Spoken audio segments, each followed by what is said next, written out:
చప్పట్లతో మన మధ్యకు వచ్చిన పాస్టర్ జాషువా జ్యూడ్ గాంధీ గారిని వేదిక మీదకు రావాల్సిందిగా కోర్చు వాక్య పరిచర్య చేయవలసిందిగా అందరి తరపున కోర్చు ఉంటున్నాం. దయచేసి అందరం చప్పట్లు కొడుతూ పాస్టర్ గారిని ఆహ్వానిద్దాం. రండి sir. Thank you. And praise the Lord. I'm so excited. I'm so privileged. I'm so grateful for this opportunity. I want to congratulate 12 years of God's faithfulness. Amazing. We should be grateful. A question to kids. 12th ni, can you spell? How do you spell 12? T-W? I'm glad she knows it right. There is F in it. T-W-E-L-F-T-H.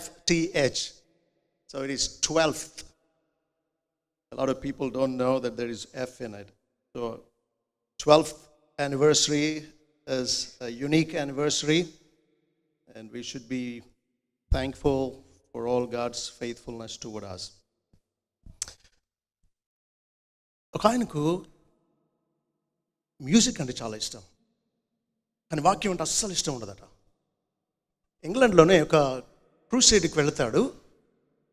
Musicians ఎలాగూ experts ఉంటారు కదా special మీటింగ్స్లో. Music enjoy చేస్తూ ఉంటాడు. వాక్యం టైంకి వినకూడదు అని చెప్పి రెండు వ్రేళ్ళు చెవుల్లో పెట్టుకుని మూసేసుకుంటాడు. వినబడుకో, ఎక్కడ వినబడితే మారిపోతామో అనే భయంతో. మ్యూజిక్ టైంకి తీస్తున్నాడు, ఎంజాయ్ చేస్తున్నాడు. వాక్యం టైంకి చెవులు మూసేసుకుంటూ ఉన్నాడు. God has a sense of irony. దేవుడు ఒక ఈగను పంపించాడు.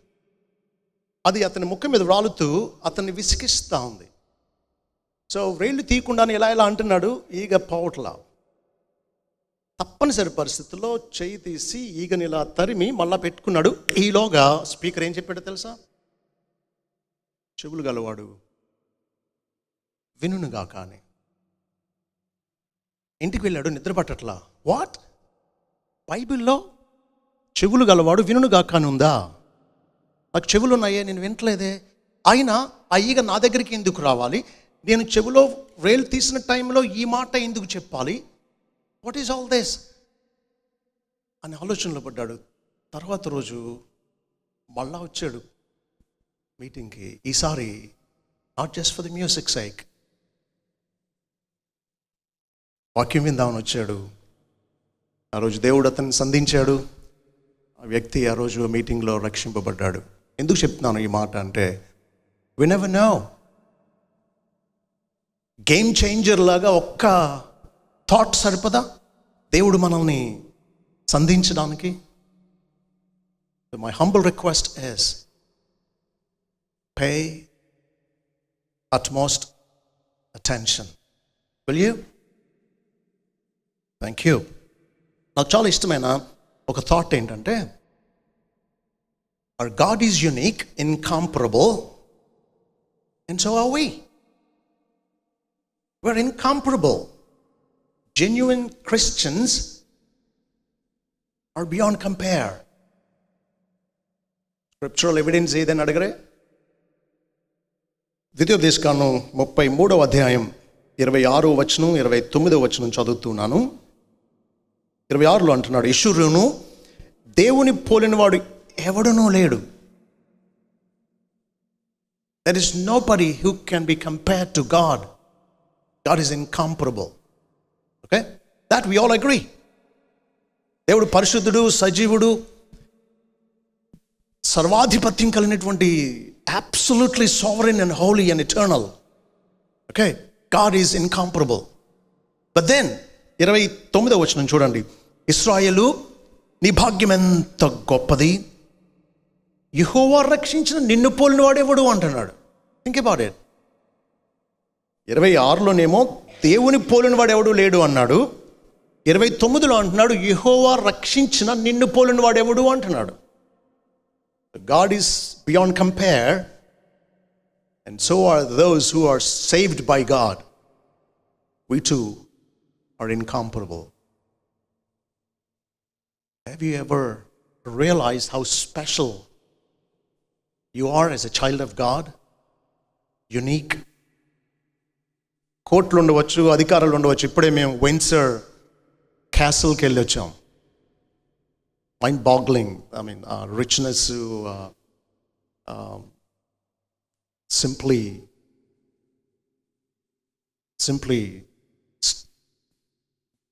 beyond imagination. But then, if those who are stinking rich are not born again, are not saved, they don't compare to us. బైబిల్లో మన యూనిక్నెస్ని ప్రభు స్థాపిస్తూ మత్తయి సువార్త 5వ అధ్యాయం 13-14 వచనాల్లో ఇలా అన్నాడు. మత్తయి సువార్త 5వ అధ్యాయం 13-14 వచనాలు. మీరు లోకమునకు ఉప్పు అయి ఉన్నారు. ఉప్పు నిస్సారమైతే అది దేని వలన సారం పొందును? అది బయట పారవేయబడి మనుషుల చేత త్రొక్కబడేటికి కానీ మరి దేనికిని పనికి రాదు. మీరు లోకమునకు వెలుగై ఉన్నారు. కొండ మీద ఉండు పట్టణము మరుగై ఉండనారదు.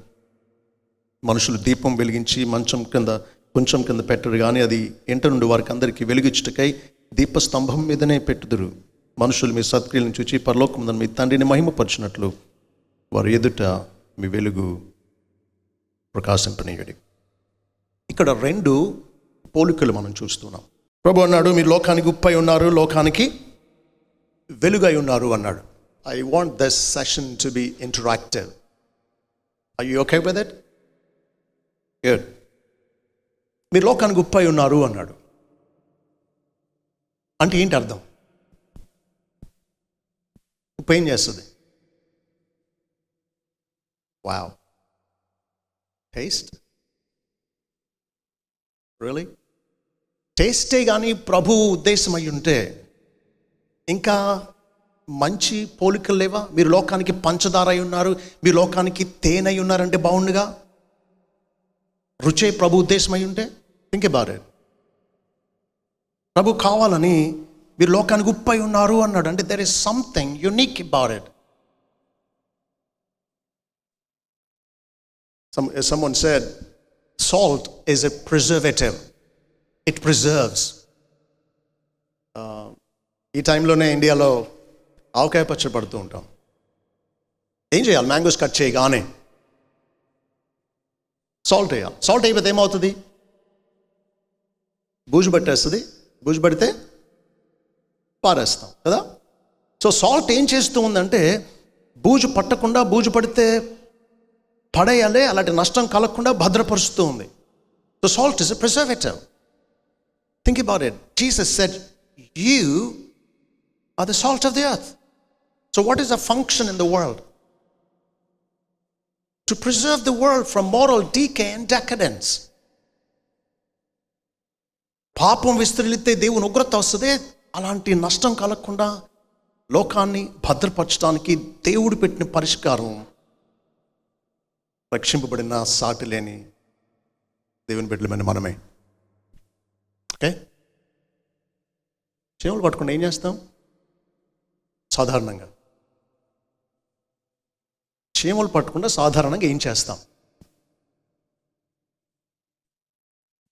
DDT, గెమాక్సిన్ ఇలాంటి యాంట్ రిపెల్లెంట్స్ వాడతాం కదా. పోతున్నాయా చీమలు? అది పౌడర్ వేసినప్పుడు చెప్పండి. గెమాక్సిన్కి DDTకి చీమలు పోవట్లేదు కదా, ఎందుకంటే దాంట్లో ఉండే పొటెన్సీ తగ్గిపోవడం వల్ల. కాబట్టి ఒక ఆయన అన్నాడు, చీమలు మందుకు పట్టేస్తున్నాయట.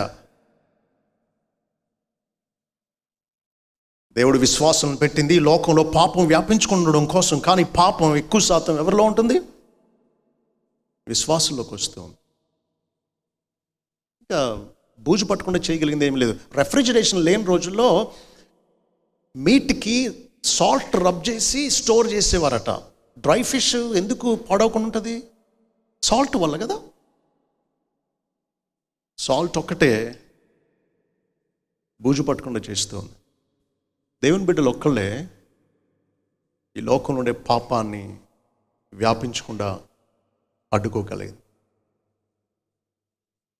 నాకు అనిపిస్తుంది ఇంటికి ఒక పోలీస్ కానిస్టేబుల్ని పెట్టిన పరిస్థితి ఇలాగే ఉంటుంది అని. It's not the police department that can bring about moral change in the world. మీ లోకానికి వెలుగై ఉన్నారు అన్నాడు. వెలుగు ఏం చేస్తుంది? సో మీరు లోకానికి వెలుగై ఉన్నారు అన్నాడు. వెలుగు ఏం చేస్తుంది? What does light do? It dispels darkness. చీకటి పోవాలంటే ఎన్ని పరిష్కారాలు ఉన్నాయి, ఎన్ని మార్గాలు ఉన్నాయి? మీరు ఎలా తీసుకురండి? వెలుగు ఒక్కటే పరిష్కారం చీకటికి. తెలుసా? లైట్ ఎప్పుడు వేస్తాం? చీకటిగా ఉన్నప్పుడు కదా. సో మీరు లోకానికి వెలుగై ఉన్నారు అన్నాడు. మనం ఎందుకు అవసరం అయ్యాం చెప్పండి? The presupposition is that the world is in darkness.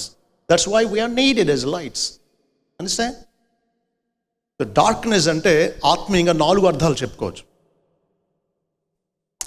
ఒకటి, darkness symbolizes sin. Deeds of darkness అంటే బైబిల్లో as you know every sin takes place secretly in the dark. So darkness symbolizes sin. Darkness symbolizes ignorance. మనీలే, current పోయింది, candle కోసం తడువులాడుతాం. ఆత్మీయంగా చీకటి అంటే సత్యం ఏదో అసత్యం ఏదో తెలియని తడువులాట, అజ్ఞానం. మూడవది, చీకటి అంటే అశాంతి, దుఃఖం, నష్టం. థింగ్స్ ఆర్ గ్లూమీ అంటాం. Things are not bright. Things are gloomy అంటే సాడ్, సారఫుల్ అని అర్థం. నాలుగవది, darkness symbolises death, the shadow of death అంటాం, మరణాంధకారం. ఇంకా ఐదో విషయం ఏంటి అంటే చీకటి అంటే పాతాళంలో కటిక చీకటి ఉంటుంది. సో గమనించండి, లోకం ఉన్నది ఈ 5 రకాల చీకటిలో: పాపం, అజ్ఞానం, అశాంతి, మరణం, పాతాళం. ఈ చీకటికి పరిష్కారం ఎవరు చెప్పండి? ప్రభు అన్నాడు, నేను లోకంలో ఉన్నప్పుడు లోకంలోకి వెలుగును అన్నాడు. ఆయన పరలోకానికి వెళ్ళాలి కాబట్టి ఆయన ప్రజలతో అన్నాడు, మీరు లోకమునకు వెలుగై ఉన్నారు అని. Friends, if light cannot or doesn't repel or dispel darkness, what else will?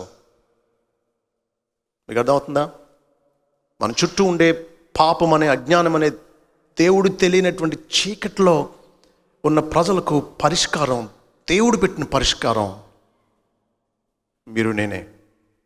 either we or none. either we or none. You understand the inescapable responsibility on the believer's shoulders? ప్రభు మీరు లోకానికి వెలుగై ఉండండి, ఉప్పై ఉండండి అనలా, మీరు ఉన్నారు అన్నాడు. తేడా అంత ఏంటంటే సారవంతమైన ఉప్ప, నిస్సారమైన ఉప్ప. దీపస్తంభం మీద పెట్టబడిన దీపమా, కొంచెం కింద మంచం కింద దాచేసిన దీపమా? దీపమే. All believers are salt and light. But how effective we are, that's the question. We are the salt of the earth, light of the world. Friends, see what M. Bradbury said. If you're not a part of the solution, you're a part of the problem. మీరు వెలగట్లేదు అంటే చీకట్లో కలిసిపోయారు, మీరే చీకటి అయిపోయారు అన్నమాట. ప్రభు అన్నాడు మత్తయి సువార్త 12:30 if you're not with me you're against me అన్నాడు. నా పక్షమున ఉన్నని వాడు నాకు విరోధి అన్నాడు. నాతో కలిసి సమకూర్చుని వాడు చెదరగొట్టువాడే అన్నాడు. There's no neutral position, friends. Either we are light or darkness. No middle ground. ఎవరైనా చదువుతారా? సామెతలు 28:4. సామెతల గ్రంథం 28వ అధ్యాయం 4వ వచనం.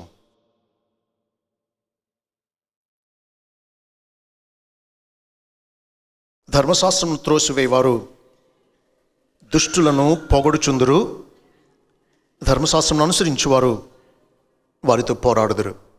సామెతల గ్రంథాన్ని అర్థం చేసుకోవడానికి హీబ్రూ లిటరేచర్లో వాడే ఒక ఫిగర్ ఆఫ్ స్పీచ్ అర్థం చేసుకోవడం అవసరం. అదేంటి అంటే ప్యారలలిజం అంటాం. అంటే చూడండి, సామెతల గ్రంథంలో ఎక్కువ శాతం ప్యారలలిజం వాడబడింది. అంటే అర్థం ఏంటి అంటే మొదటి లైన్లో ఒక విషయాన్ని దాని ఎక్స్ట్రీమ్లో చెప్పి దానికి భిన్నమైన సంగతిని తర్వాత వచనంలో దాని ఎక్స్ట్రీమ్లో చెప్తాడు. రెండింటిని ప్యారలల్గా పక్కన ప్లేస్ చేస్తాడు. అప్పుడు సామెత యొక్క ఇంటెన్సిటీ పెరుగుతుంది అన్నమాట. మీరు గమనించండి, మొదటి లైన్లో వాళ్ళు ఏం చేస్తున్నారు? ధర్మశాస్త్రాన్ని త్రోసేస్తున్నారు. కనీసం దేవుని మాట అనే భయం కూడా లేదు, గౌరవం కూడా లేదు, తోసేస్తూ ఉన్నారు. రెండో లైన్లో ఉన్న వాళ్ళు దాన్ని అనుసరిస్తున్నారు. చదవడం, వినడం, బోధించడమే కాదు, గుడ్ పాజిటివ్ ఎక్స్ట్రీమ్ ఇది, అనుసరిస్తూ ఉన్నారు. సో కొంతమంది తోసేస్తూ ఉన్నారు, కొంతమంది అనుసరిస్తున్నారు. Two extremes. Okay, so resultant behaviour ఏంటో చూడండి. ధర్మశాస్త్రాన్ని త్రోసేస్తే దుష్టులను పొగుడుతాం, ప్రోత్సహిస్తాం, దుష్టత్వంతో సహకరిస్తాం. ధర్మశాస్త్రాన్ని అనుసరిస్తే మాత్రం దుష్టులతో పోరాటమే అంటున్నాడు. ఫ్రెండ్స్, ఇక్కడ మనమందరం అయితే మన చుట్టూ ఉండే దుష్టత్వంతో పోరాడుతున్నాం, లేదా దుష్టత్వాన్ని పొగుడుతూ ప్రోత్సహిస్తూ అది కొనసాగడానికి సహకరిస్తూ ఉన్నాం అన్నమాట. No middle ground. అందుకే ఒక ఆయన అన్నాడు, all that is essential for the triumph of evil is that good men do nothing. Good men, by simply not doing anything, are indirectly responsible for the triumph of evil. ప్రత్యక్షంగా మనం తప్పు చేయకపోవచ్చు, కానీ పరోక్షంగా తప్పును అడ్డుకోకపోవడం వల్ల తప్పు విస్తరించడానికి మనమే కారణం అవుతున్నాం. మీరు ఆలోచించండి, ఒక ఉన్మాది కత్తి తీసుకుని జనాల్ని చంపుతూ ఉన్నాడు అనుకుందాం. అందరూ ప్రేక్షక పాత్ర వహిస్తున్నారు అనుకుందాం. వాడు చంపేది, కానీ వాడిని అడ్డుకోకపోవడం వల్ల పరోక్షంగా వాడు మిగతా వాళ్ళని చంపడానికి మనం కారణం అవ్వటం లేదా? మనం ఆపితే ఆగుతాడుగా. ఎవడో ఒకళ్ళు తెగించి వాడిని కొట్టి వాడి చేతిలో లాక్కుంటే మిగతా వాళ్ళకి హాని చేయడుగా. Friends, can we afford to do nothing as the light of the world and salt of the earth when we see all corruption around us? మేము వస్తూ ఉంటే నూడ్ డెమాన్స్ట్రేషన్ జరుగుతుంది. ఆ సెంటర్ పేరు ఏంటో నాకు తెలియదు, కానీ we couldn't just believe our eyes. The world is in darkness, headed for hell. What's our responsibility? Just to gather, have fun? Is that the reason we are here on earth?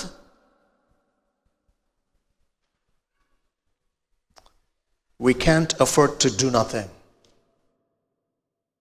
అందుకనే ఒక ఆయన అన్నాడు, the main thing is to keep the main thing the main thing అని. We are the salt of the earth, light of the world. Friends, నా దగ్గర నా జీవితాన్ని చాలా ప్రభావితం చేసిన 10 వాక్య ప్రమాణాలు ఉన్నాయి. 10 biblical principles that will make us effective, dynamic agents of transformation in this world. సాల్ట్గా, బ్రైట్ లైట్గా మనల్ని చేసే 10 వాక్య నియమాలు మీ ముందు ఉంచబోతూ ఉన్నాను. First principle, we are here to influence the world, not to be influenced by the world. తెస్సలోనికే పట్టణంలో పౌలు శీల పరిచర్య చేస్తూ ఉంటే యూదులు వచ్చి భూలోకాన్ని తల్లకిందులు చేసిన వాళ్ళు ఇక్కడికి వచ్చేసారు అని కంగారు పడ్డారు. సో పౌలు శీలను వాళ్ళు ఏమని పిలిచారు అని అంటే, భూలోకాన్ని తల్లకిందులు చేసిన వాళ్ళు అన్నాడు. అంటే నిజానికి అది నెగిటివ్గా పలికిన మాట అయినప్పటికీ ఇప్పటికే దేవునికి దూరంగా ప్రపంచం తల్లకిందులుగా ఉంది. By sharing the gospel and by bringing people to the knowledge of the saving knowledge of the Lord Jesus Christ, we are turning the world right side up. The world might think that we are turning the world upside down, but in effect, in reality, we are turning the world right side up. To do that, we need to influence the world. లోకాన్ని ప్రభావితం చేయాలి. లోకాన్ని తలకిందులు చేయాలంటే దాని ద్వారా ప్రభావితం చేయబడ్డం కాదు, మనమే లోకాన్ని ప్రభావితం చేయాలి. నేనుండేది తణుకులో. అక్కడ ఒక ఆయన క్రూసేడ్ పెట్టాడు. ఎక్కువ మంది రావడానికి చూడండి, లోకంలో ఉండే బిజినెస్ టాక్టిక్స్ ఉపయోగించడం ఎలా ఉందో సంఘంలో. ఒక మోటార్ సైకిల్ కొత్తది, TV, fridge, washing machine, display 4 days కూడా. వచ్చిన వాళ్ళందరికీ కూపాన్స్ ఇస్తారు. వాళ్ళ అడ్రస్ రాసి బాక్స్లో వేస్తారు. లాస్ట్ రోజు ఒక నాన్ క్రిస్టియన్ పాలిటీషియన్ వచ్చి లక్కీ డిప్ తీస్తాడు 4. సో ఈ 4 ఐటమ్స్ ఎవరికైనా తగలొచ్చు. మీరు చెప్పండి, ఇది బిబ్లికలా? పౌలు అలా చేస్తాడా? మోటార్ సైకిల్ కోసం, టీవీ కోసం, ఫ్రిడ్జ్ కోసం, వాషింగ్ మెషిన్ కోసం, మీటింగ్కి వస్తే ఇవి తగలొచ్చు మీకు అని. Can you imagine Jesus doing such thing? This is not biblical. Are we not being influenced by the world? We are here to influence the world, but sadly, the church is being influenced by the world. We have all gimmicks that are there right in the church. All schemes, all seeker-friendly, user-friendly, seeker-sensitive kind of doing church. లోకాన్ని తలకిందులు చేయాలంటే మనం లోకం ద్వారా ప్రభావితం చేయబడ్డం కాదు, మనమే లోకాన్ని ప్రభావితం చేయాలి. Secondly, we need to be extraordinary.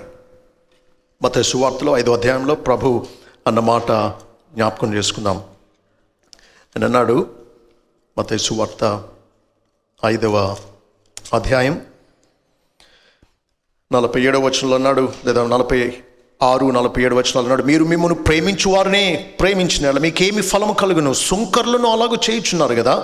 మీ సహోదరులకు మాత్రము వందనము చేసిన మీరు ఎక్కువ చేయుచున్నదేమి? అన్యజనులను అలాగూ చేయుచున్నారు కదా.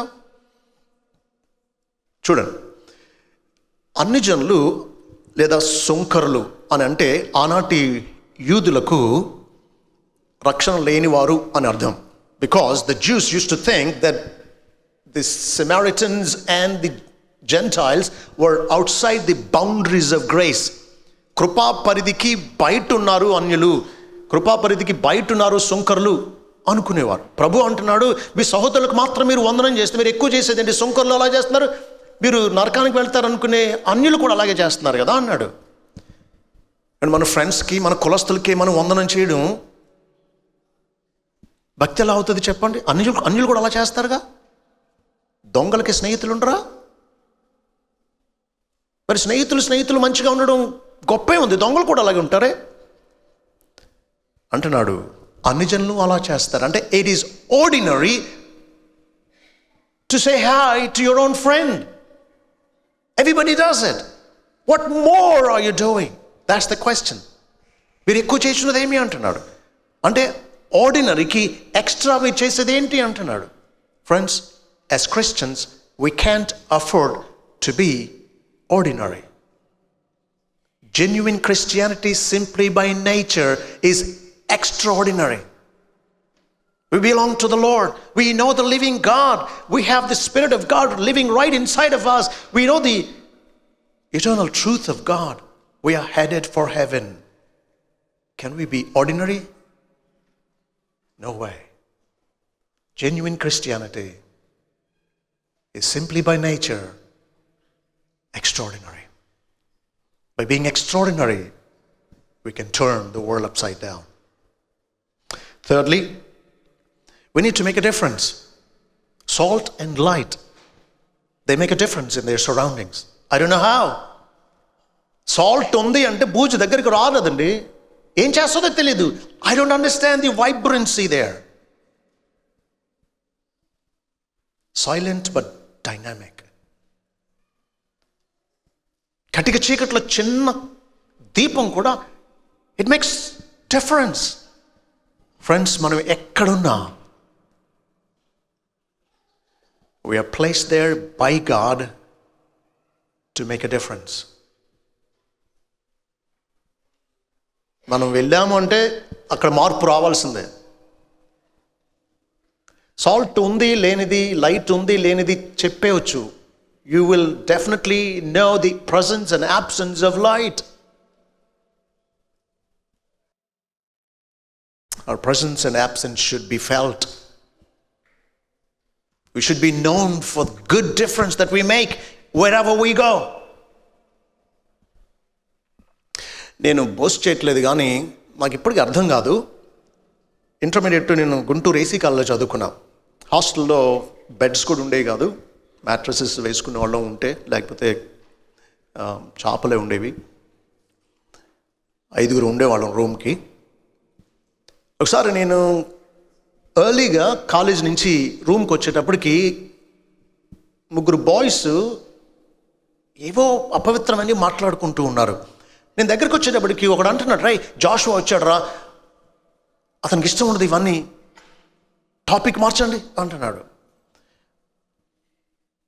నేను ఎవరి జోలికి వెళ్ళేవాడిని కాదు. నేను క్వయట్గా నా పని నేను చూసుకునేవాడిని. నాకు అర్థమైంది ఏంటి అంటే, if you are a genuine Christian, your presence can't allow evil to flourish. I don't know how it happens, but simply evil cannot flourish around you. Are we making a difference in the workplace, in our neighborhood? If we don't make difference, we can turn the world upside down. Fourthly, we should do the unexpected. చూడండి, వచనం చూడండి ఒకసారి. మత్తయి సువార్త 5వ అధ్యాయం 39వ వచనం. నేను మీతో చెప్పినది ఏమనగా, దుష్టుని ఎదిరింపక నిన్ను కుడి చెంప మీద కొట్టువాని వైపునకు ఎడమ చెంప కూడా త్రిప్పుము. ఓకే, ఒక ప్రీచరు ఇదే టెక్స్ట్ మీద ప్రీచ్ చేశారట. ఆయనకుండే సాక్ష్యం ఏంటంటే, he only preaches but never practices. Okay? So, కుడి చెంప మీద కొడితే ఎడమ చెంప తిప్పమని ప్రీచ్ చేశాడు కాబట్టి దొరికిపోయాడు అనుకున్నారు. ఏం చేస్తాడో చూద్దామని ఒక కుర్రోడిని ముందుకు తోసి, ఒకటి ఎయిరా, let's see what is going to do అన్నారట. సో కుర్రోడు వెళ్ళి ప్రీచర్ని ఒక్కటి కొట్టాడంట. కొట్టేటప్పటికి అంతకంటే గట్టిగా రివర్స్ కొట్టేశాడంట తిరిగి ప్రీచర్. అప్పుడు సంఘం అంతా అడిగిందట, మీరే కదా, ఇప్పుడే కదా ఒక చెంప మీద కొడితే ఇంకో చెంప తిప్పమని ప్రీచ్ చేశారు, మరి మీరే ఎందుకు తిరిగి కొట్టారు అని అడిగితే అన్నాడట, సరిగా చదువు, ఏ చెంప మీద కొడితే ఏ చెంప తిప్పమనుందో సరిగా చదువు అన్నాడంట. భయ్ అక్కడేం రాస్తుంది, నిన్ను కుడి చెంప మీద కొట్టువాని వైపునకు ఎడమ చెంప కూడా తిప్పమన్నాడు. Normally we're all right handed కదా, కుడి చేతి వాటం గలవాళ్ళం. కుడి చేతితో మనం అవతల వ్యక్తిని కొట్టామనుకోండి, వాళ్ళకి ఏ ప్రక్క తగులుతుంది, వాళ్ళ లెఫ్టా వాళ్ళ రైటా? కమాన్, వాళ్ళు లెఫ్ట్ కదా. కానీ బైబిల్ ఏం రాస్తుంది, if somebody strikes you on the right turn the other. కానీ కొట్టింది ఎక్కడ, లెఫ్ట్ కదా. లెఫ్ట్ మీద కొడితే తిప్పమని లేదు కాబట్టి నేను తిరిగి కొట్టాను అన్నాడట. Out of context you divorce a word or a text and you build a doctrine. That's how all false doctrines are developed. కానీ context is king antam. In terms of interpretation, biblical interpretation lo, hermeneutics lo, context is king. అంటే సందర్భం ఆ పదానికి రాజులాగా భావాన్ని నిర్ణయిస్తుంది. Context ఏంటి, దుష్టుని ఎదిరింపక. నేను కుడి చెంప మీద కొట్టువాని వైపునకు ఎడమ చెంప కూడా తిప్పమన్నాడు. అయినా ఎందుకు వచ్చింది ఈ సమస్య? ప్రభు నేను ఎవరైనా ఎడమ చెంప మీద కొడితే కుడి చెంప తిప్పమన్నాడు సరిపోనుగా, ఎక్కువ శాతం మనం కుడి చేతి వాటం గలవాళ్ళం కదా. నో, డెలిబరేట్గా కుడి చెంపే అని వాడాడు ప్రభు. It has to be making sense. అనాలోచనగా ప్రభు ఏ పదం వాడు కదా. There is no unnecessary word in the Bible. So biblical ఇంటర్ప్రిటేషన్లో గ్రామాటికల్, హిస్టారికల్ హెర్మెనూటిక్స్ వాడాలి. కాబట్టి చూడండి, ఆ రోజుల్లో పాలస్తీనియన్స్కి ఉండే ఒక భావం ఏంటి అంటే, చేతి లోపల భాగం విలువైంది, చేతి వెనకాల భాగం విలువలేదు. అదేంటండి, చెయ్యే కదా అని మీరు అనొచ్చు. మనకే ఉంది ఇలాంటి పిచ్చి. కొత్త ఇంటిలో మొట్టమొదట కుడికాలు పెడితే శుభం, మొదట ఎడంకాలు పెడితే అశుభం. అలాంటి కాలం ఎందుకు మనకి? మన పిచ్చి మంది. అలాగే నేను పాస్టర్గా కొత్త ఇల్లు ఓపెన్ చేసినప్పుడు నాకు ఏ కాలు స్టెప్ అది అనుకోకుండా పడుతుందో ఆ కాలే పెడతా. నా లెఫ్ట్ లెగ్ ఎంతో నా రైట్ లెగ్ కూడా అంతే, దేవుడిచ్చిన ఈ రెండు కూడా. కానీ చూడండి, ఇది ఒకవేళ మా కోడలు అమెరికన్, మీరు ఆమె దగ్గరికి వెళ్ళి కొత్త ఇంట్లో నేను పిలిస్తే ఎడంకాలు పెట్టాడు అని అన్నారు అనుకోండి, మీరు సో వాట్ అంటది. ఎందుకు? ఆ ఫ్రేజ్ లేకపోతే ఆ బిలీఫ్ తనకు తెలియదు కాబట్టి. అలాగే కుడి చెంప మీద కొట్టడం అంటే అర్థం ఏంటి అంటే, striking the other person with the back of the hand.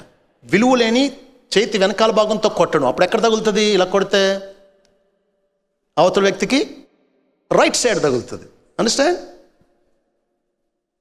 So ప్రభు అన్నది ఏంటి అంటే, నిన్ను చేతి వెనకాల భాగంతో కొట్టినా అంటే మన కాంటెక్స్ట్లో చూస్తే చెప్పు తీసి కొట్టినట్టు, అంత అవమానపరిచినట్టు వాళ్ళకి చేతి వెనకాల భాగంతో కొట్టడం.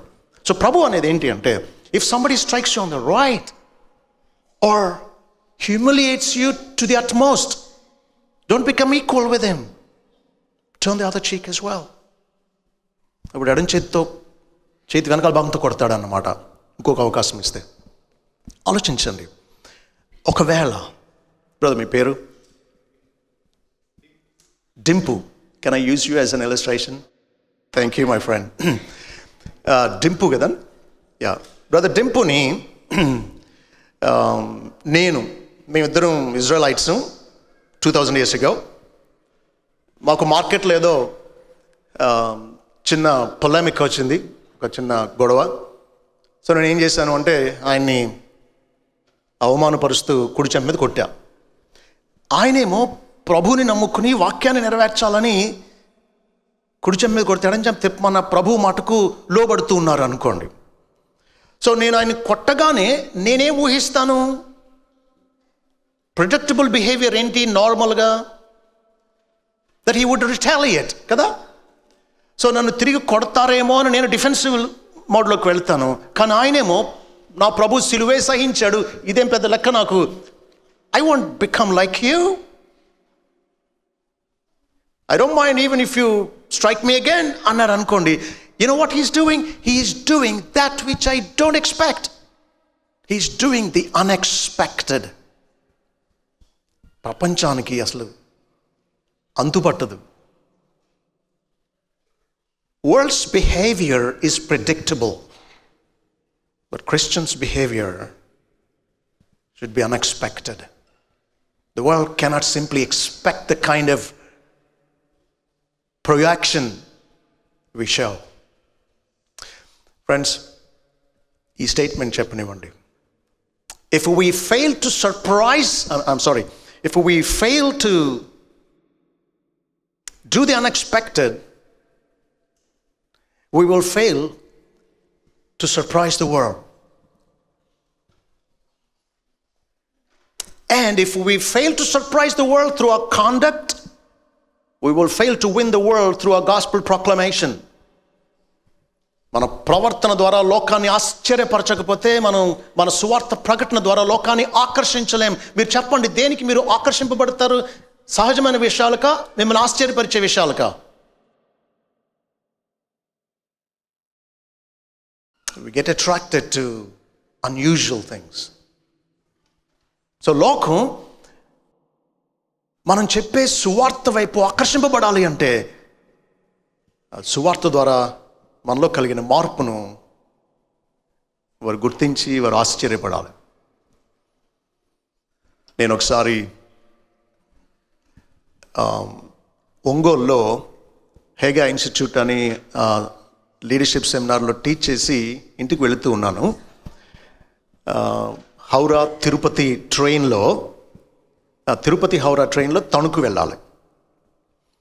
టికెట్ తీసుకున్న తర్వాత నాకు 70 రూపాయలు ఉన్నాయి జేబులో. రిజర్వేషన్ స్లీపర్ కోచ్లో రిజర్వేషన్ ఆ రోజుల్లో 58 రూపాయలు కట్టాలి. కానీ ఉట్టి 58 రూపాయలు ఇస్తే టీటీఈ భర్త ఇస్తాడా? ఇవ్వడు. ఎందుకు వచ్చింది గొడవ అని చెప్పి నేను జనరల్ కంపార్ట్మెంట్లో వెళ్దాం అనుకుంటున్నాను. ఈలోగా ఏమైందంటే టీటీ ఎదురయ్యాడు. Our eyes met. So I had the courage to ask him, sir is the room? Computerised కదా, ఈ లిస్ట్ చూసుకున్నాడు. ఒక బర్త్ ఖాళీగా ఉంది. తణుకు నుంచి ఒక ఆయన చేయించుకున్నాడు రిజర్వేషన్ హౌరాకి. తణుకు వరకు ఖాళీ ఉంది కాబట్టి బర్త్లో కూర్చొని నేను వస్తానన్నాడు. మరి ఇది కంప్యూటరైజ్ అయిపోయి అంత ఫిలప్ అయిపోయినందువల్ల ఏంటో తెలియదు, రాలా. విజయవాడలో ఇంకొక టీటీ మారాడు, ఆయన కూడా రాలా. తణుకు 10:30కి వెళ్ళాల్సింది 11:30కి వెళ్ళింది నైట్. ఆ రోజులు సెల్ ఫోన్స్ లేవు. నా భార్య కంగారు పడుతూ ఉంటుంది. కాబట్టి చెప్పండి, నా దగ్గర 70 రూపీసే ఉన్నాయి టికెట్ కొనగా. సో డబ్బులు ఎక్కువ లేనప్పుడు నేను వెళ్ళింది దేవుని పని మీద. సో దేవుడు రిజర్వేషన్ కంపార్ట్మెంట్లో రిజర్వేషన్ ఫీ పే చేయకుండానే ప్రయాణం చేసే సౌఖ్యం ఇచ్చాడు. హల్లెలూయా. ఏమండి నిజమా? రిజర్వేషన్ ఫీ పే చేయకుండా రిజర్వేషన్ కంపార్ట్మెంట్లో ప్రయాణం చేయొచ్చా? అతను వస్తే కట్టాలా? అతను రాలేదు కాబట్టి ఎగ్గొట్టొచ్చా? కాబట్టి నేను ఏం చేశానంటే ట్రైన్ దిగ్గానే టీటీ కోసం వెతికా. అవతల బోగిలో కనబడ్డాడు. Sir, I travelled in reservation compartment, the TT forgot to take money from me, I will pay you, can you give me a receipt అన్నా. No, since the journey is over, I can't take money from you now అన్నాడు. ఇంకొక టీటీని అడిగా, అతను అదే అన్నాడు. ఈలోగా train కదిలిపోయింది. నాకు last resort ఏంటంటే టికెట్ కలెక్టర్. ఆయన నిలబడ్డాడు, ప్యాసింజర్స్ వెళ్తున్నారు, టికెట్స్ కలెక్ట్ చేసుకుంటూ ఉన్నాడు. నేను వెళ్ళి సార్ అని ఇదంతా చెప్పా. ఏజెంట్ ప్రొవోకేటర్స్ అని ఉంటారు, అంటే రెచ్చగొట్టి పట్టుకుంటారు అన్నమాట. అలా అనుకున్నాడో ఏంటో వెంటనే షూర్ అన్నాడు. నేను పక్కన నించున్నా. టికెట్ కలెక్షన్ అంతా అయిపోయిన తర్వాత ఈలోగా ఏం జరిగిందంటే రైల్వే కూలీ ఒక ఆయన, మా చర్చ్ మెంబర్, నన్ను చూసి పాస్టర్ గారు వందనాలండి అన్నాడు. నాతో మాట్లాడుతూ ఉన్నాడు. వాళ్ళకు సంబంధించిన వ్యక్తి నాతో మాట్లాడడం చూసి టికెట్ కలెక్షన్ అయిపోయి రూమ్కి వెళ్తూ తను పిలిచి అన్నాడు, ఇతను ఎవరయ్యా అని అడిగాడు. మా పాస్టర్ గారు అండి అన్నాడు. ఎందుకయ్యా డబ్బులు కడతానంటాడు. ఎవరు అడిగారు? వెళ్ళిపోమను అన్నాడు. నేను వెళ్ళి అడిగా, సార్ ఏంటి సార్ అన్నాను. మిమ్మల్ని ఎవరు అడిగారండి అన్నాడు. ఏమండి అడిగితే కట్టడం, అడగలేదు కాబట్టి ఎగ్గొట్టడం న్యాయం కాదు కదా అన్నా. మీకు మంచి మనసు ఉంది చాలండి అన్నాడు. మంచి మనసు ఉంటే సరిపోదు, అది కార్యరూపం దాల్చాలి కదా అన్నా. నేను కడతానంటాను, అతను వద్దంటాడు. 10 నిమిషాలు ఆర్గ్యుమెంట్ జరిగింది. నేను వదిలేటట్లేనని చెప్పి తప్పనిసరి పరిస్థితులు ఏం చేశాడో తెలుసా? డబ్బులు తీసుకుని రిసీట్ ఇచ్చాడు. నేను వెళ్ళిపోయా. ఒక వారం రోజుల్లో రైల్వే స్టేషన్లో ఏదో పని మీద వెళ్ళాను నేను.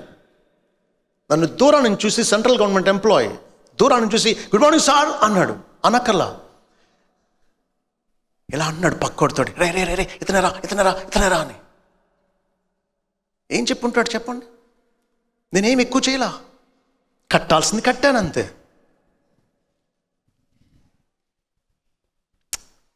మనం నీతిగా జీవిస్తూ ఉంటే లోకానికి ఆశ్చర్యం కలుగుతుంది.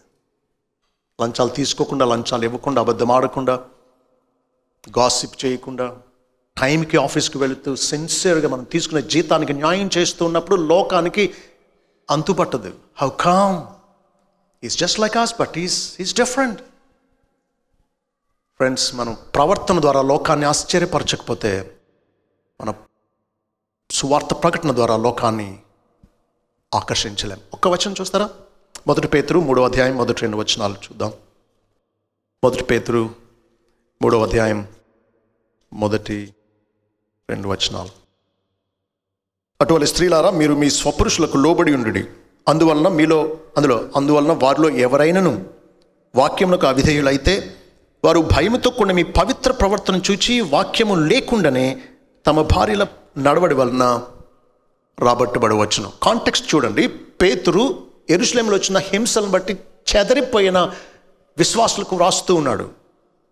వారు చెదరిపోయిన ఆయా ప్రాంతాల్లో ప్రభు కోసం సాక్షులుగా ఉండడం ఎలా అనేది వ్రాస్తూ, ఒకవేళ మీ ఇంట్లోనే ఎవరైనా రక్షింపబడకపోతే ఏం చేయాలో చెప్తున్నాడు. ఇక్కడ కేస్ స్టడీలో ఒక స్త్రీ ఉంది, రక్షింపబడిన స్త్రీ.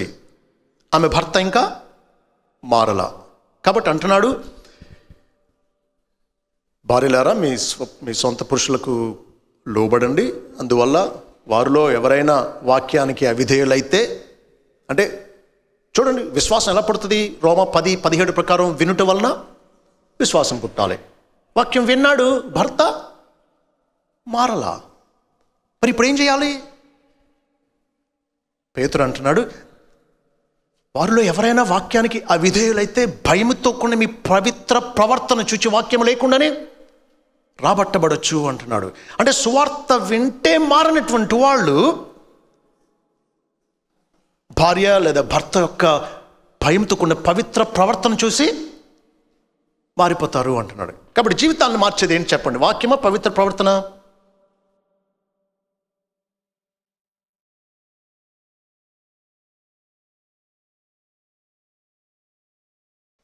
చాలా తెలివిగలవాడు, చాలా చోట్ల దొరికిపోతూ ఉంటారు.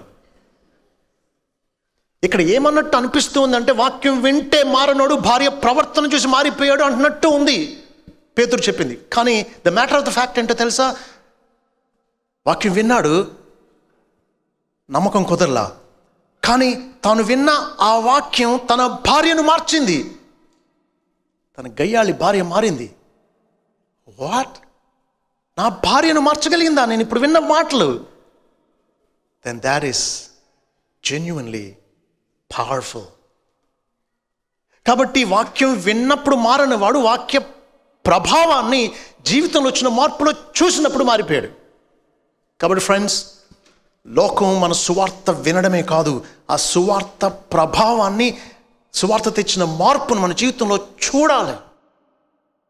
అందుకే భక్తుడు అంటాడు, యోహాను 1:1, ఆదియందు వాక్యము ఉండెను, వాక్యము దేవుని యొద్ద ఉండెను, వాక్యము దేవుడై ఉండెను. ఓకే, 14వ వచనం, ఆ వాక్యము శరీరధారి అయి కృపా సత్య సంపూర్ణుడిగా మన మధ్య నివసించాను. వాక్యం అయ్యున్న దేవుడు శరీరధారణ చేశాడు, చూసి లోకం నమ్మింది ఆయన్ను. ఓకే, అలాగే మనం ప్రకటించే సువార్తకు మన జీవితంలో వచ్చిన మార్పు ద్వారా శరీరధారణ చేయాలి. People need to see the gospel, not just hear it. How will the world see the gospel? By seeing the transformation that the gospel has brought about in our lives. Friends, we are here to surprise the world. అంతేకాదు, we need to make history. ఇప్పుడు దాకా I'm sorry, మీకు ఒక విషయం చెప్పడం మర్చిపోయాను. పైన చూడండి, మత్తయి సువార్త 5:41 ప్రభు అన్న మాట ఒకసారి చూడండి. అని అన్నాడు, ఒకడు 1 మైలు దూరం రమ్మని నిన్ను బలవంతం చేసిన వానితో కూడా 2 మైళ్ళు వెళ్ళు అన్నాడు. మిమ్మల్ని ఎవరైనా బలవంతం చేశారా 1 మైలు దూరం రమ్మని? చెప్పండి. నన్నైతే ఎవరు చేయలేదు. అసలు ఇండియాలో మైల్సే వాడాం, కిలోమీటర్స్ వాడతాం. కాబట్టి ఇది ఇక్కడ వర్తించదు కదా. చెప్పండి. ఒక బిబికల్ ప్రిన్సిపల్ని మన జీవితానికి అన్వయించుకోవాలి అని అంటే, ఆ మాట ఇమ్మీడియట్ ఆడియన్స్ అంటాం. అంటే ప్రభు 2000 సంవత్సరాల క్రితం ప్రజలతో ఆ మాట పలికినప్పుడు వాళ్ళకి ఏమర్థమైందో అర్థం చేసుకుంటే ఇప్పుడు దాన్ని మనం అన్వయించుకోవడం ఈజీ అవుతుంది. ఒకడు 1 మైలు దూరం రమ్మంటే 2 మైళ్ళు వెళ్ళమంటాం. వాళ్ళకి ఏమర్థమైంది అంటే, హిస్టారికల్ కాంటెక్స్ట్ చూడండి. ఆ రోజుల్లో రోమా ప్రభుత్వం ప్రపంచమంతట్లో అతి శక్తివంతమైన ప్రభుత్వం. చాలా దేశాలను జయించి తమ సైన్యాన్ని పెట్టి ట్యాక్స్ వసూలు చేయడానికి సైన్యాన్ని పెట్టి సైనికులకు రోమా ప్రభుత్వం ఇచ్చిన ప్రత్యేకమైన రైట్స్లో, హక్కుల్లో ఒక హక్కు ఏంటంటే తాము పట్టి పరిపాలిస్తున్న ప్రజల్లో ఎవరినైనా సరే కిడ్ బ్యాగ్ మోయడానికి మైల్ దూరం బలవంతం చేయొచ్చు. ఓకే, కాదంటాం కుదరదు. కాబట్టి ఒకవేళ రోమా సైనికుడు దిగాడు అనుకోండి ఇటలీ నుంచి యెరూషలేం పట్టణంలో, ఇది యెరూషలేం పట్టణం అనుకుందాం. అతను చూడగానే వీడు ఎక్కడ వాడి బ్యాగ్ మోయమంటాడో అని తప్పించుకుని తిరగడానికి ట్రై చేస్తాం సాధారణంగా. ఎందుకంటే ఇశ్రాయేలుకు అన్యులైనటువంటి రోమీయులు యెరూషలేం పట్టణంలో కాలు మోపడం తట్టుకోలేకపోతూ ఉన్నారు. అలాంటిది ఒక అన్యుడైన శత్రువైన బ్యాగ్ని తమ దేశంలో మోయడం జీర్ణించుకోలేకపోతూ ఉన్నారు. ప్రభు అంటున్నాడు, మిమ్మల్ని ఎవరైనా 1 మైల్ దూరం రమ్మని బలవంతం చేస్తే 2 మైళ్ళు వెళ్ళు అంటున్నాడు. వచ్చేటడికి 4 మైళ్ళు అవుతాయి. అర్థం ఏంటి అంటే, రోమా సైనికుడు దిగాడు, అప్పటి వరకు పారిపోయి తప్పించుకుని అయిష్టంగా దొరికిపోతే బలవంతంగా మోసి మైలు దూరం రాగానే విసిరేసి వెళ్ళిపోయేటువంటి వ్యక్తి ప్రభు మాటలు విని, హాయ్ మై ఫ్రెండ్, నీ క్యాంప్ 2 మైళ్ళ దూరంలో ఉంది కదా, ఇంకొకరిని చూసుకోక్కర్లేదు, నేను 2 మైళ్ళు వస్తాను, సరదా మాట్లాడుకుంటూ వెళ్దాంరా అని అనేటప్పటికీ రోమా సైనికుడికి జీవితకాల ఆశ్చర్యం కలుగుతుంది. ఎందుకో తెలుసా? అత్యంత శక్తివంతమైన ప్రభుత్వమే ఒక వ్యక్తిని మైలు దూరం వరకు బలవంతం చేయగలదు. కానీ ఇదేంటి, ఇష్టపూర్వకంగా స్వచ్ఛందంగా 2 మైళ్ళు నిన్ను వచ్చేటట్లు ప్రేరేపించే గవర్నమెంట్ రోమా ప్రభుత్వం కంటే ఉన్నతమైన ప్రభుత్వం క్రింద ఉన్నట్టున్నావే. That's right my friends, we're under a higher authority than the authority of man, whatever government that is. లోకం ఆశ్చర్యపోవాలి మనం ఉండే దేవుని అధికారాన్ని బట్టి, లోకానికి మించిన నైతిక ప్రవర్తన మనం ప్రవర్తించడం వల్ల. So we need to make history. How? ఎవరు ఇప్పుడు దాకా 2 మైళ్ళు ఇష్టపూర్వకంగా వెళ్ళాలా, మీరు వెళుతూ ఉన్నారు. కాబట్టి ఏం చేస్తూ ఉన్నారు? చరిత్ర సృష్టిస్తూ ఉన్నారు. ఫ్రెండ్స్, సాదా సీదాగా బతికి చచ్చిపోకూడదు మనం. ఇశ్రాయేలు, నీ భాగ్యం ఎంత గొప్పది, యెహోవా రక్షించిన నిన్ను పోలిన వాడెవడు అన్నాడు. ఇలాంటి వాళ్ళు మిగతా వాళ్ళలాగా సాదా సీదాగా బతికి చచ్చిపోతామా? No way. ఫ్రెండ్స్, చచ్చిన చేప ప్రవాహంతో కొట్టుకుపోతుంది, బ్రతికిన చేప ప్రవాహానికి ఎదురుతుంది. ఎప్పుడు చూసారా చేప ఎలా వెళ్తుంది ప్రవాహానికి? ఎందుకు? దీంట్లో జీవం ఉంది కాబట్టి. చచ్చిపోయిన దాంట్లో లైఫ్ లేదు కాబట్టి అది ప్రవాహం ఎటు కొట్టుకుపోతుంది అంతే. లోకంతో పాటు కొట్టుకుపోయేది దైవజీవం లేని వాళ్ళండి. దేవుని బిడ్డలం, ఈ లోక పద్ధతులకు భిన్నంగా ఎదురీదుదాం, చరిత్ర సృష్టిద్దాం. తణుకులో మా చర్చ్కి ఎలక్ట్రిసిటీ కనెక్షన్ కోసం అప్లై చేయాలి చాలా సంవత్సరాల క్రితం. ఎలక్ట్రికల్ ఆఫీస్లో లంచం ఇస్తే కానీ పని అవ్వదు. మరి క్రైస్తవ లంచం ఇవ్వచ్చా? ఇవ్వకూడదు. దుష్టత్వంతో చేతులు కలపకూడదు కదా. సో నేను ఇంకొక పాస్టర్ ఇద్దరం కలిపి ప్రార్థన చేసుకుని ఆఫీస్కి వెళ్ళాం.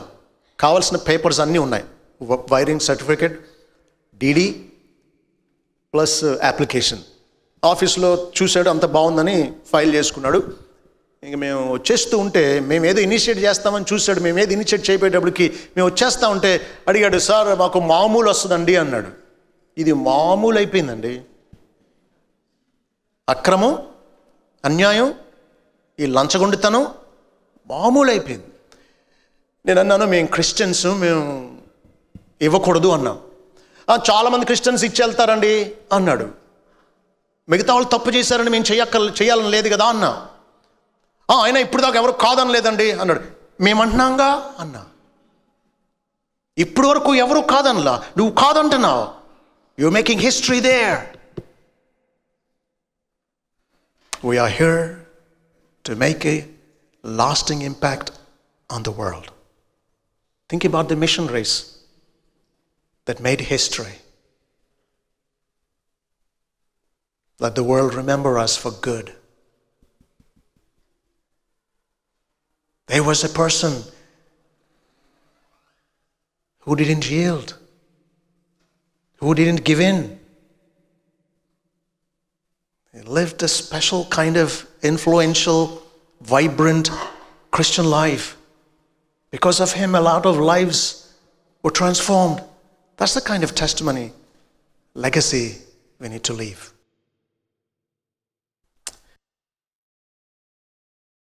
గట్టిగా చదువుతారా యారు?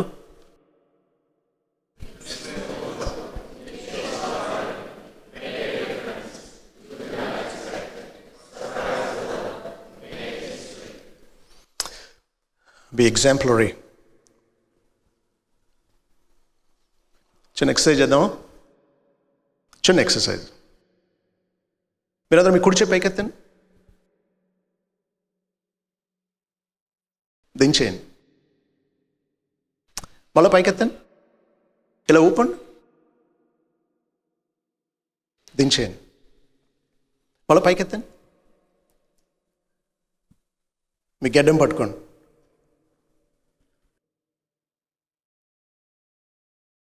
నేనేమన్నాను, మీరేం చేస్తున్నారు? మీరు జెన్యూన్గా నేను చేసినట్టు చేసింది ఎంతమంది చెప్పండి? అట్లీస్ట్ ఇనీషియల్లీ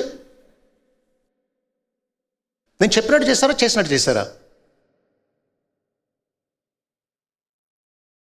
మీలో గెడ్డం అంటే తెలియని వాళ్ళు ఎంతమంది తెలుసా మీకు? You know what Gaddam is? Then why did you salute? Come on, be frank. నేను చేశాను కాబట్టి. That's right. మీరు ఆలోచించండి. ఇక్కడ ఒక పవర్ఫుల్ లెసన్ మనం నేర్చుకోవచ్చు. నేను చెప్పింది చేసింది ఒకటైనప్పుడు you had no problem whatsoever. నేను చేయెత్తాను ఎత్తమంటూ, నేను దించేస్తూ దించమన్నా, ఊపుతూ ఊపమన్నా, you had no problem. But when I asked you to touch your chin and I saluted, you would rather, at least initially, believe what you saw, not what you heard. ఇప్పుడు చూడండి, మీతో ఎక్సర్సైజ్ ద్వారా ఒక పాఠం నేర్పడానికి salute చేయించాలి అనుకున్నాం. చేయించగలిగానా లేదా? Come on. ఎలా చేయించగలిగాను? మీతో సాల్యూట్ ఎలా చేయించగలిగాను చెప్పండి? Simply by doing it myself. And the fun part is, గెడ్డం పట్టుకోండి అని చెబుతూ కూడా సాల్యూట్ చేయించగలిగా. ఇప్పుడు మీరు చెప్పండి, నా మాట ఎక్కువ ప్రభావితం చేస్తుందా, నా క్రియ ఎక్కువ ప్రభావితం చేస్తుందా? You know the best way of parenting? అలా చేయి, ఇలా చేయి, అది చేయకు, ఇది చేయకు అని కాదట. Parents should be able to tell the kids, do as I do, live as I live. That's the best kind of parenting.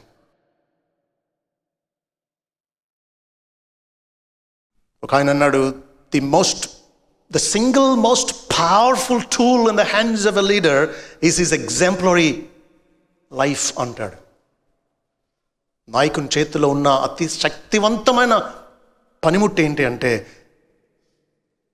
తన మాదిరికరమైన జీవితమే.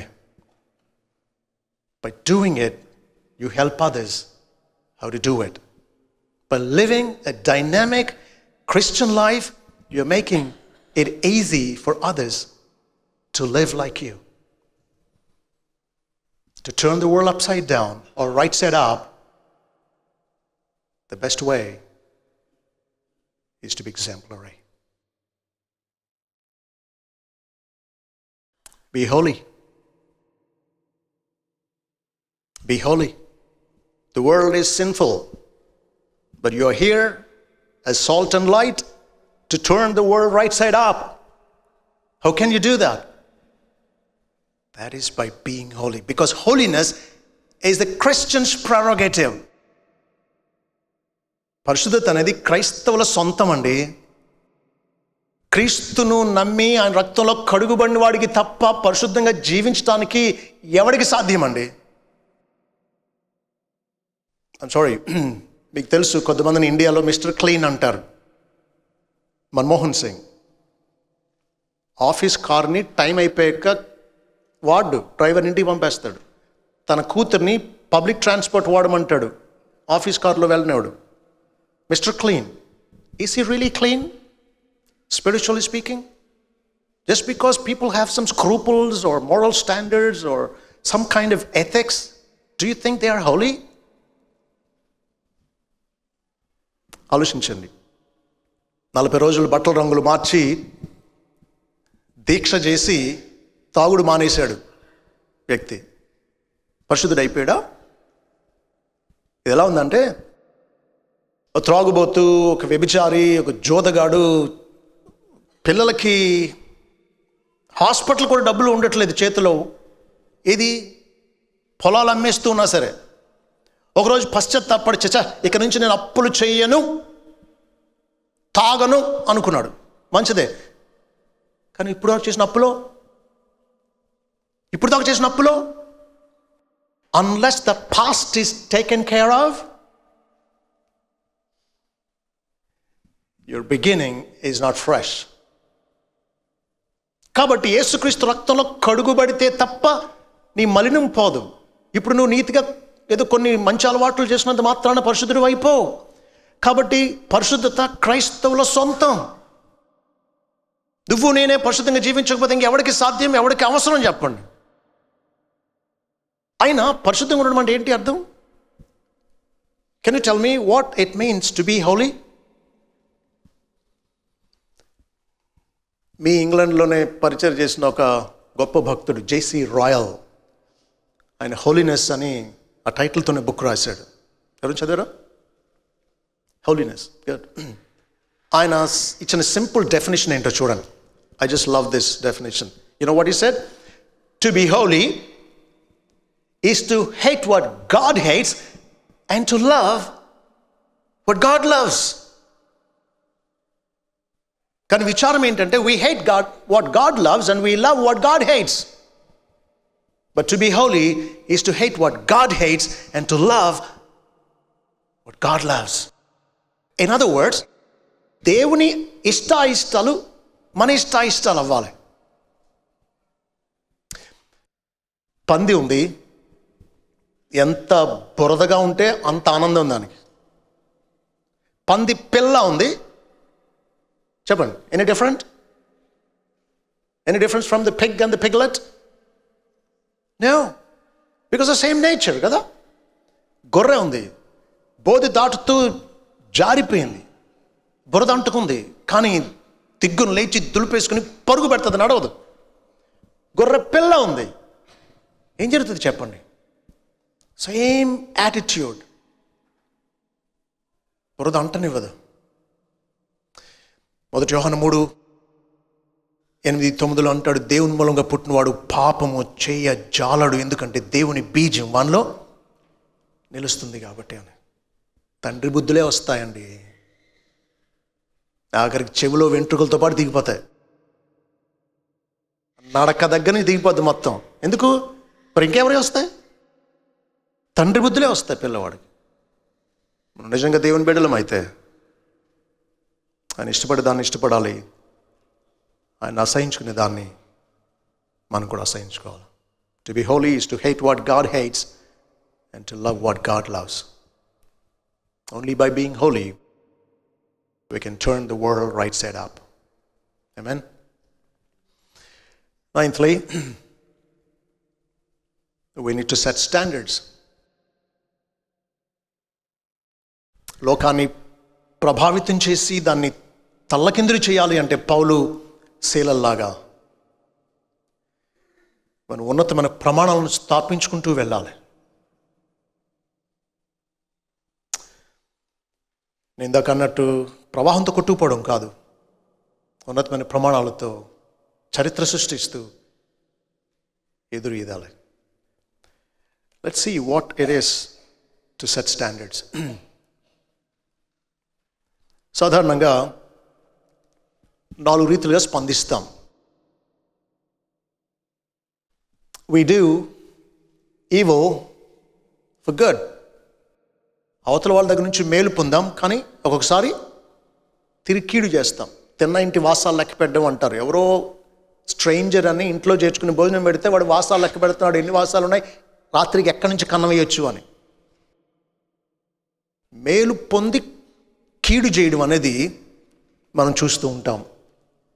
రెండవది evil for evil.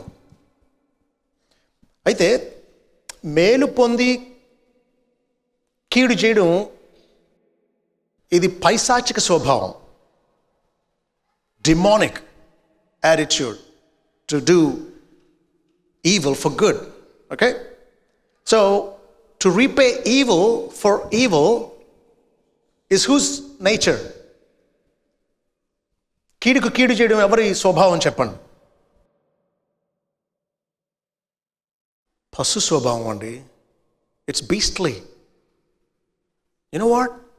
Snakes won't attack you all by themselves. Simply. Dogs don't bite you all by themselves. Only when you corner them, only when you try to harm them, offense is their best form of defense. That's why they attack us. కాబట్టి కీడుకు ప్రతికీడు చేయడం ఎవరి స్వభావం? జంతు స్వభావం, పశువుల స్వభావం. అది ఇప్పుడు చెప్పండి, గుడ్ ఫర్ గుడ్ ఇది ఎవరి స్వభావం? మానవ నీచ స్వభావం. అదేంటి మంచికి మంచి చేయొద్దు అంటారా ఏంటి అని అంటున్నారా? మంచి చేస్తేనే చేయడం నీచం కాదా? ఉదాహరణకి మనం పెళ్ళిళ్ళలో చదివింపులు దేన్ని బట్టి ఆధారపడి ఉంటాయి చెప్పండి?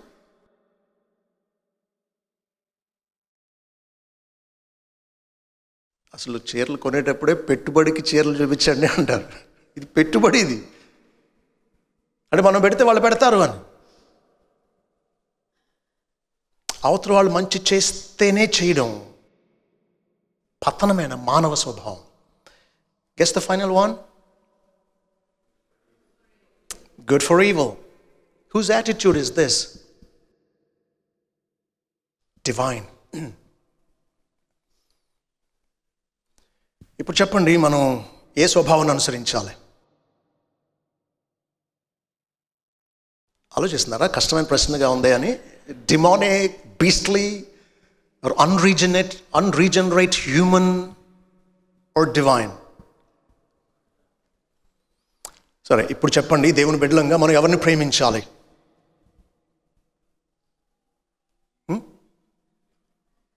చెప్పండి, మనం ఎవరిని ప్రేమించాలి? కీడు చేసిన వారిన? అంటే మీ ప్రేమ పొందాలంటే మీకు కీడు చేయాలా? మనం ఎవరిని ప్రేమించాలి అని అంటే regardless of whether they are friends or enemies, we need to love them because that is being divine. Friends, మీకు ప్రిన్సిపల్ చెప్పనివ్వండి. దేవుని ప్రేమ రెండు రకాలు. ఎఫెసీ 5:1 ప్రకారం మీరు ప్రియులైన పిల్లల వలె దేవుని పోలి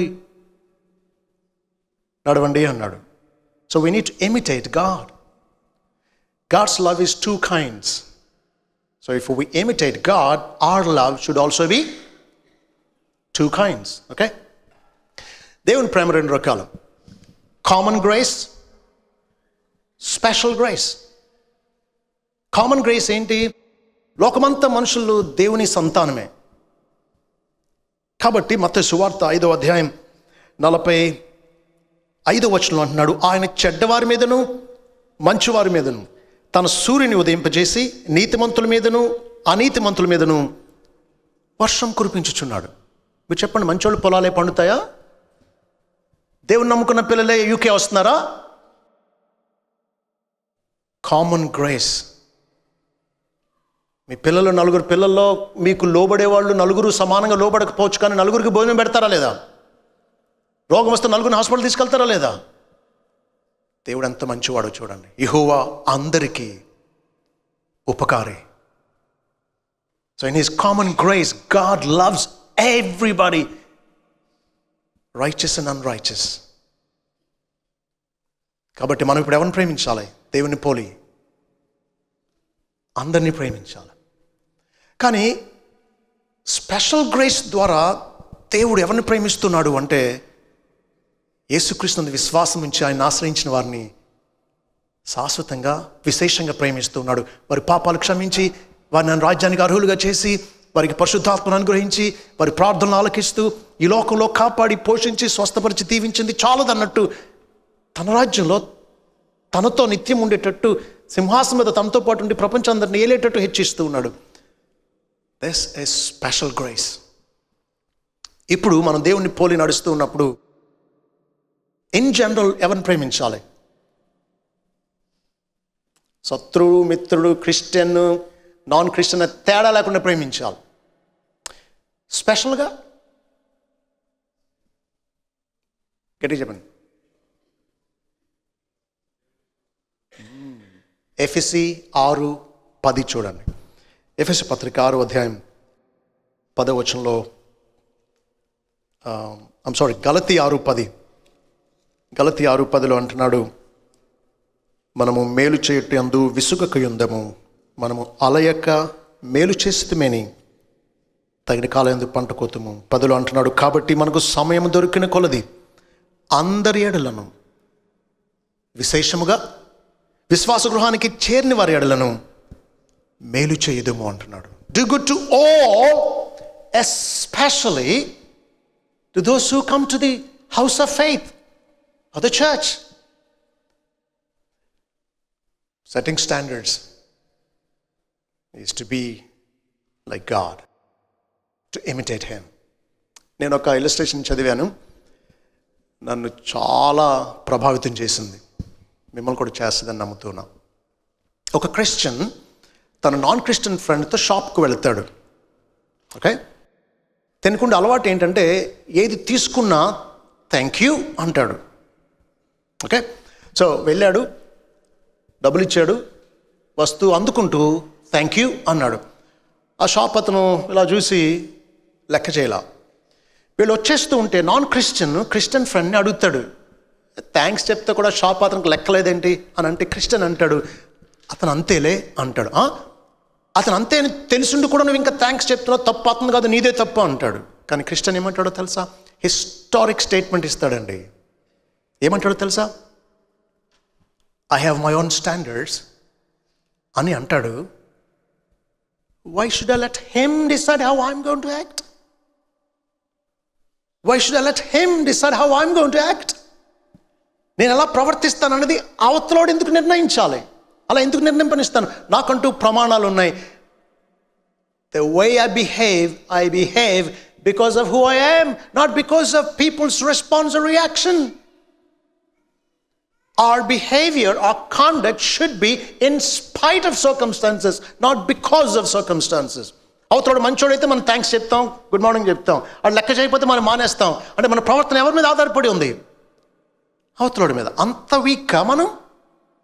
no way. We should not let others or circumstances determine how we behave.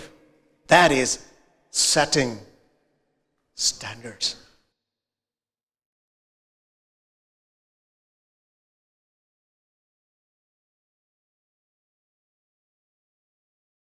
గట్టి చదువుతారా 9? I'm going to close with the last one. Okay? గట్టిగా అంటే యూకేలో ఇంతేనా? No, I'm asking you to read the whole list.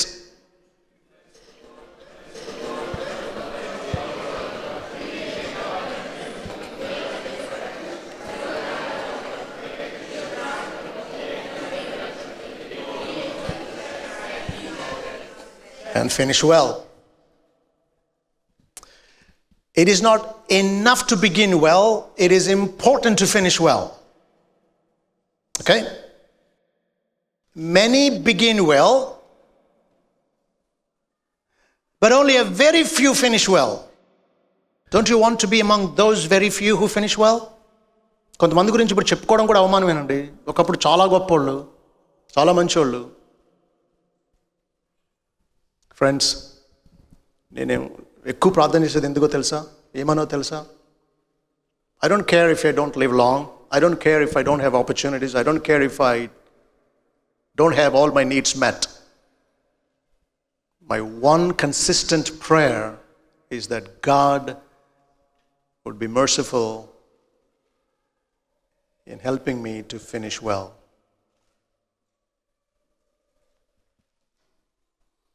వంద సంవత్సరాల తర్వాత చచ్చిపోవడం కంటే ఈలోగా ఎక్కడో తప్పిపోయి ఇప్పుడు రమ్మంటే వెళ్ళడం నాకు ఇష్టం.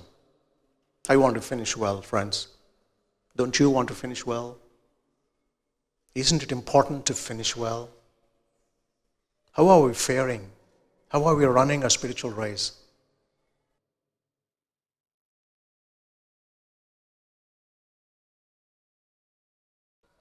ఈ 10 ప్రిన్సిపల్స్ కానీ ఉన్న కొద్ది మంది మనం కానీ అనుసరించగలిగితే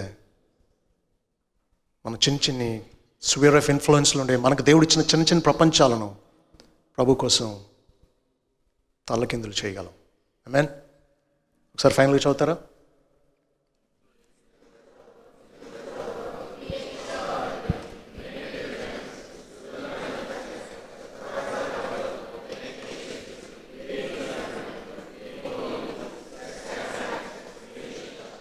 Try now. No, seriously, try now.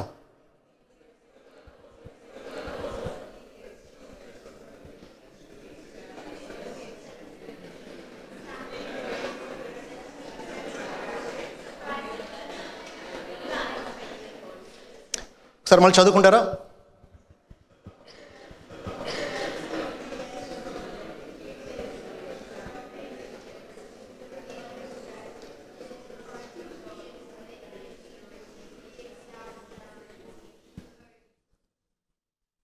Screen నేను బ్లాంక్ చేసిన మీ నోట్స్ ఉన్నాయి కాబట్టి చూసే అవకాశం ఉంది. నేను కావాలని మిమ్మల్ని ఎలా అడుగుతున్నా, గుర్తుంటే మీకు ఇవి ప్రయోజనకరంగా ఉంటాయని.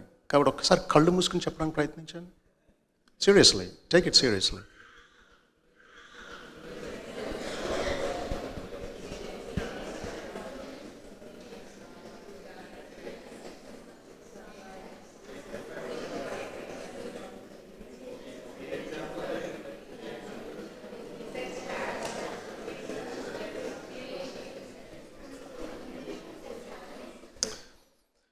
ప్రేమ స్వరూపి, మీకు స్తోత్రాలు. మిమ్మల్ని పోలిన వారు ఎవరు లేరు. మీరు రక్షించిన మమ్మల్ని పోలిన వారు కూడా ఎవరు లేరు. ఇంతగా మమ్మల్ని సాటి లేని వారుగా ఈ లోకంలో మీరు ఉంచి మేము ఉప్పుగా వెలుగుగా ఈ లోకానికి ఉండాలని మీరు కోరారు. ఎన్నిసార్లు మిమ్మల్ని మేము దుఃఖపెట్టాం, ఆయాస పెట్టాం. మా దీపాన్ని కొంచెం కింద మంచం కింద పెట్టాం. దీపస్తంభం మీద అనేక మందికి ఆశీర్వాదకరంగా ఉంచడానికి బదులు సారాన్ని కోల్పోయినట్టుగా ఉన్నాం.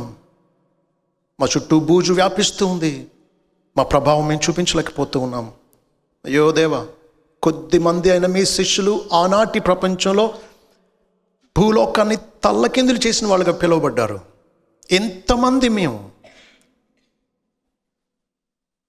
అలా ఎందుకు ఉండలేకపోతున్నాం? మమ్మల్ని క్షమించండి. తెలుగు వాళ్ళంగా ఈ దేశానికి మీరు తీసుకొచ్చి ఇక్కడ స్థిరపరిచి ఉద్యోగాలు ఇచ్చి గృహాలు ఇచ్చి ఘనంగా నిలబెట్టారు. మేము సారవంతమైన ఉప్పుగా ప్రకాశవంతమైన దీపాలుగా ఉండడానికి కృప చూపించండి దేవా. సాదాసీదాగా బతికేసి మిగతా అన్యుల్లాగా సంపాదన కోసం జీవిస్తూ సౌఖ్యం కోసం బ్రతుకుతూ అది ఒక జీవితమేనా? లోకాన్ని తల్లకిందులు చేయగలిగిన డైనామిక్ వైబ్రెంట్ లైఫ్ జీవించడానికి సహాయం చేయండి దేవా. మీ చిత్తం నెరవేర్చడం మేము ఇష్టపడడానికి సహాయం చేయండి. ఎందుచేత మమ్మల్ని పుట్టించారో, ఎందుచేత మమ్మల్ని ఎన్నుకున్నారో, ఎందుచేత మమ్మల్ని రక్షించారో, ఎందుచేత మమ్మల్ని మేము ఉండే స్థానంలో పెట్టారో ఆ మీ ఉద్దేశం మేము నెరవేర్చడానికి సహాయం చేయండి. అనేక మందిని మీ వైపు త్రిప్పేవారంగా, కొండ మీద దాచబడినారని పట్టణాల్లో ఉండడానికి మా ఇందు మీ కృప చూపించండి. యూకే ట్యాక్ని దీవించండి. ఈరోజు వచ్చిన బిడ్డలందరూ యూకే ట్యాక్ ఆర్గనైజర్స్ అందరినీ మీరు దీవించండి. ఈ పరిచర్య అనేక మందికి ఆశీర్వాదకరంగా ఉన్నట్లు చేయండి. యూకే అంతటా ఉండే నీ ప్రజలైన తెలుగు వాళ్ళు పతనమవుతున్న, ఒకప్పుడు మిషనరీస్ని పంపించిన ఈ దేశం ఇప్పుడు పతనమవుతుంది నైతికంగా. ఇప్పుడు మేము మా దేశాన్ని నుంచి ఇక్కడికి వచ్చిన మిషనరీస్ లాగా ఇక్కడ దేశానికి ప్రయోజనకరంగా ఉండడానికి సహాయం చేయవలసిందని ఈ 10 వాక్య ప్రమాణాలు మేము అనుసరించడానికి సహాయం చేసి మా ద్వారా మీరు మహిమ పొంది మా చుట్టూ ఉండే ప్రపంచాలను మీకోసం తల్లకిందులు చేయవలసిందని యేసు నామములో వేడుకుంటున్నాం తండ్రి. ఆమేన్. Thank you and God bless you.